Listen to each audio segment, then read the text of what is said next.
I read the script, and then when we talked about it, I asked, at one point, I asked Alejandro about the disease, and it's very real. And children, people who are absolutely sensitive to the light and cannot go into the light. Xeroderma pigmentosum, or XP, is a very rare, very real genetic disease where children lack the ability to protect themselves against the sunlight. They develop hundreds of skin and eye tumors. They require surgeries, grafting, cornea transplants, chemical treatments. There's less than 1,000 cases of XP in the world, less than 150 in the United States. And most of the children, because of lack of medical services or lack of the ability to block out the light, tend to die before adulthood. I can't really explain it, but it's a disease that kids have, like I do, that we can't go out in the sunshine, but it's really annoying because my brothers can go outside and I can't. Katie had her first exposure to sunlight that caused a serious problem when she was 6 weeks old. We were outside under an old oak tree, and she started screaming some ungodly screeching noise coming out of this tiny, tiny little infant. And we ran over to this tree, brought her inside, ripped off her clothes and blankets, looking for something like a bee's nest, or thinking an ant's nest might have fallen out of the tree and had bitten her. She had all these red dots all over her whole body, like little pinpricks. And we watched in the kitchen as each one of these pinpricks started to fill up like a boil. And they bubbled right in front of our eyes. We were on the phone with the doctor as we're describing all this, watching this happen to her. And she had her first third-degree burn within 10 minutes of being outside under the shade of a tree.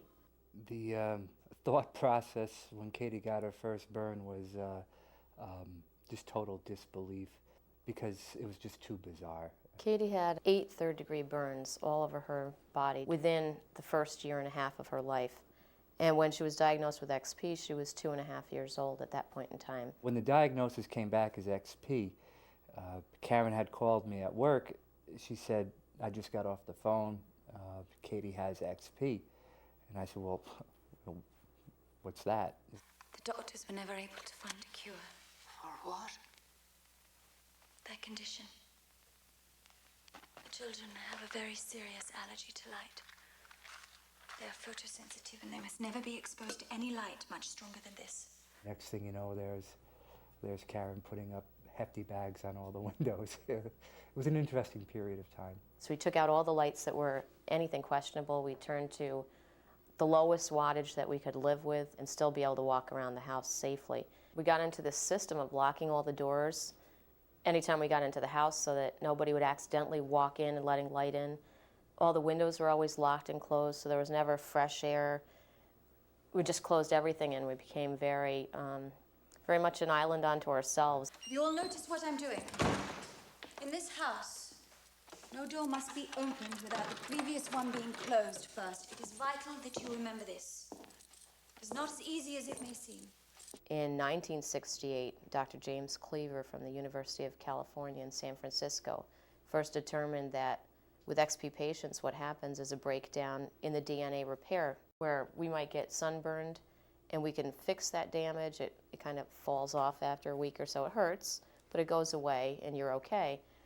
These children can't repair that damage, so that damage becomes garbage within the cells that mutates, which then become tumors and other types of cancers. There are 2 major cancers that turn up in XP patients. Squamous carcinomas, which are surface cancers, and these can be removed surgically, and melanomas.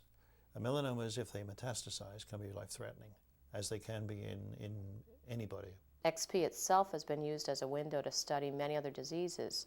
Because we know that ultraviolet light is what kills the cell for XP patients, that becomes the control cell in studying leukemia, Parkinson's and Hodgkin's disease. What we learn from XP is the mechanism by which sun damages the DNA of the skin.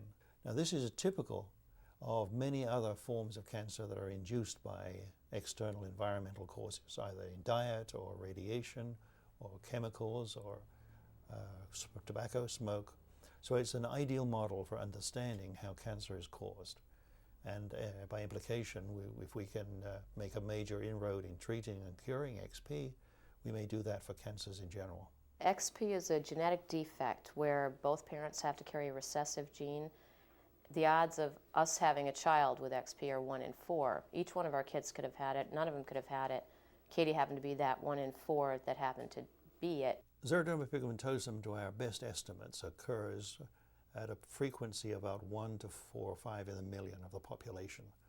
When you think of the population of the United States, we may know about a few hundred patients. And in fact, the patients may find that they are the only people that they know of with this disease until they could get in touch with a support network.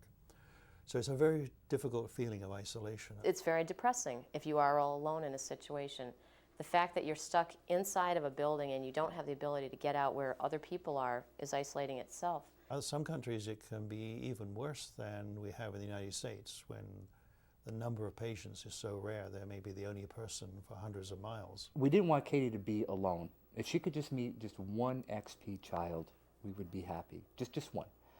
There was no organization like there is the American Heart Association or the American Lung Group. There was no American XP group.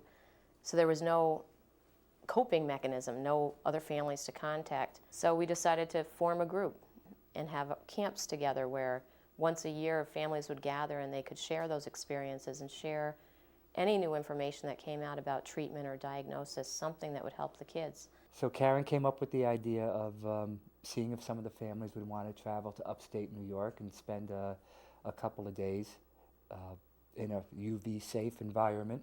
We can stay up all night, she said. We can do horseback riding and have barbecues at night, whatever. Camp Sundown is something that the XP Society and Karen and Dan Mahar have organized for a number of years now. Children and their families with XP are invited in and they spend a week. They live at the camp and they change their whole day's schedule so that they sleep during the day when the sun is up, and then they come out after dark and they have a whole night of activities. It's just cool because other kids that don't have XP don't want to be outside at night, but we always do because we can't go outside at the day. The camp was a tremendous success the first year. Most of it was run out of our backyard. Subsequently, this is our 6th year doing it. The camp now has grown to, I think, 53 families we had last year, so it's grown quite a bit.